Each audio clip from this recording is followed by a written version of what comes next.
Good morning, dear students. I am teaching chapter 17 and name of the chapter 17 is the forest. 17 forests. Lesson 17 forests. So yesterday we discussed about forest, an important natural resource, and today we will discuss about uses of forests. What is the uses of forest? First use of forest is they are the main source of food. Uses of forest. Uses of forest. This is the main source of food. Main source of food. Uses of forest. Forest is the main source of food to all living beings, as the plants are the products of food, and they also provide us wood, fuel, clothing, shelter, medicines, paper, rubber, vegetable oil, and many other useful things. We are getting many things from the forest, just like wood, fuel, clothing, shelter, medicines, paper, rubber, vegetable oil, and many other useful things. And they provide home and protection to wildlife. They provide home and protection to wildlife. They regulate earth's temperature and water cycle. Water cycle, you know that, and they regulate earth's temperature also. And forests help in bringing good rainfall. If plants being cut, then rainfall is very less. And plants help to purify water in the soil, and roots allow show movement of water in the soil, and the graceful movement of water helps in its purification. And they help in regulating the balance of carbon dioxide and oxygen in atmosphere, and this is because plants release oxygen and use carbon dioxide during the day through the process of photosynthesis. And they check air pollution and contribute to purification of air, and they prevent soil erosion of soil by water and wind, and roots of trees bind with soil together, and they save the hill slopes from landslides, and they reduce the intensity of floods. If trees are not present, rain hits the ground directly and may flood the area around, and forests act as a natural absorber of rainwater and allow it to seep down in the soil through the roots. Forests thus also help in maintaining the water table. Forests thus also help in maintaining the water table. They are a source of recreation and tourism. Forests also control the noise pollution. The tree absorb in the noise of the nearby traffic. So this is these are the uses of the forest. So now we will discuss about useful plants and plant products. Which plants and plant products? So food cereal we are getting from the rice, wheat, maize, barley, etc. And pulses, moong, gram, pea, urad, arhar, etc. Vegetables, onion, potato, spinach, brinjal, radish, carrot, beetroot, etc. Fruits, mango, apple, banana, grapes, pineapple, orange, etc. Beverages, tea, coffee, etc. Sugar cane. Spices, turmeric, haldi, pepper, chili, clove, etc. Oil seeds, groundnut, coconut, mustard, etc. Clothing, fibers from cotton and jute. And medicines, most of the medicines are obtained from the plants. And penicillin, that is the fungus, penicillium. Quinine, bark of cinchona, cure for malaria. And timber or wood, furniture, housing, ship, etc. And trees such as teak, sal, deodar. Paper, wood pulp of bamboos and eucalyptus. And rubber for tires, shoes, mattresses, etc. Latex from rubber tree. Perfumes, dyes, resins.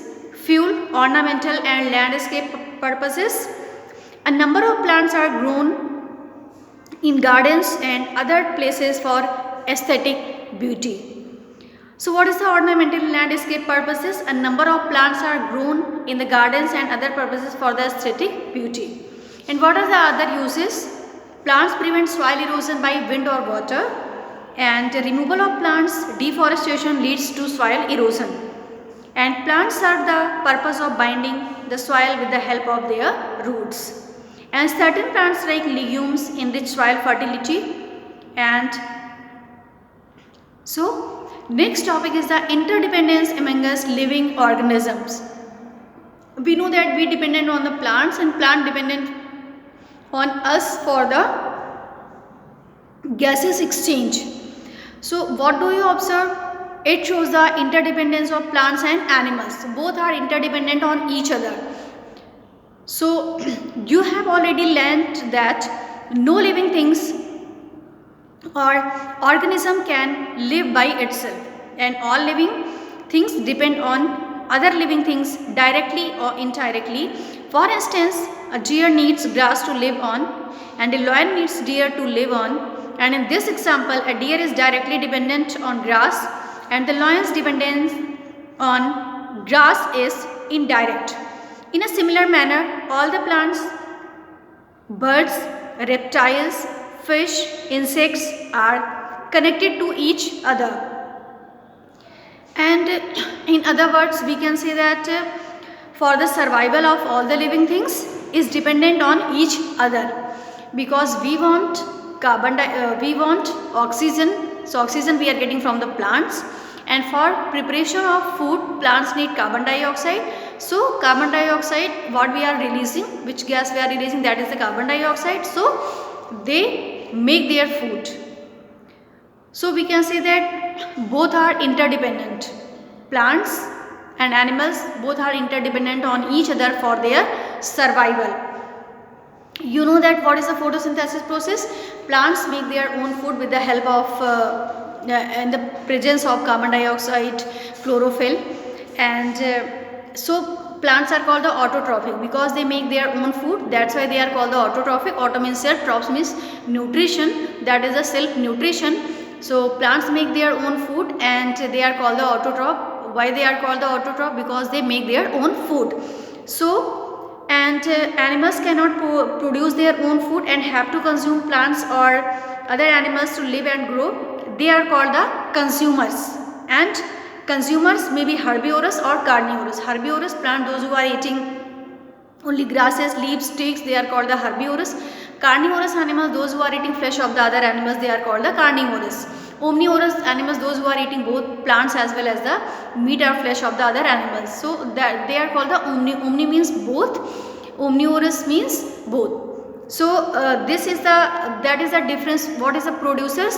Producers, plants are called the producers because they make their own food, and some animals eat only other animals and they are called carnivorous animals.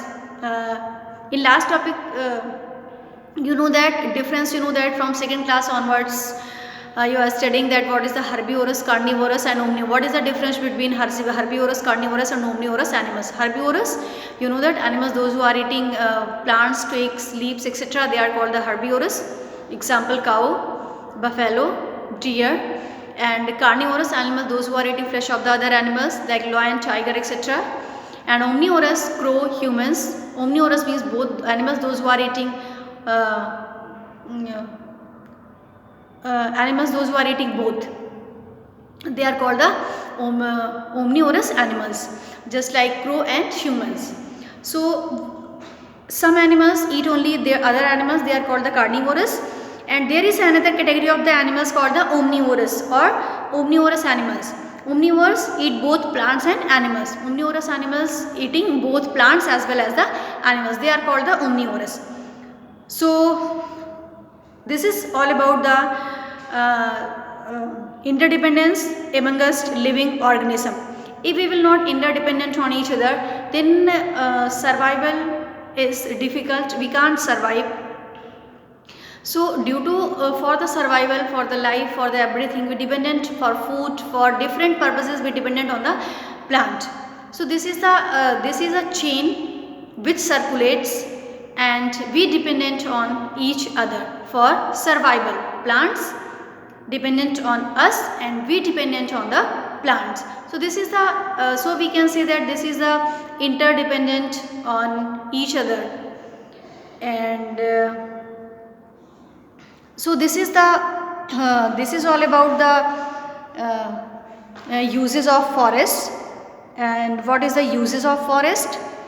And useful plant and plant products, because we are getting many things from the plants. So plants are very useful to us because it provides food, clothing, medicines, timber, paper, rubber, perfume, fuel, ornamental and other uses. So they are very means if plants are not there, or we will destroy or we will cut, then it is very harmful, because our life is dependent on the plants. Because many things we are, most the things, not we can say many things, most of the things we are getting from the plant. So in that case plants are very useful. So till here you will take revision, and tomorrow we will discuss about the food chain, scavengers, decomposers, balance in nature. So till here you will take a revision.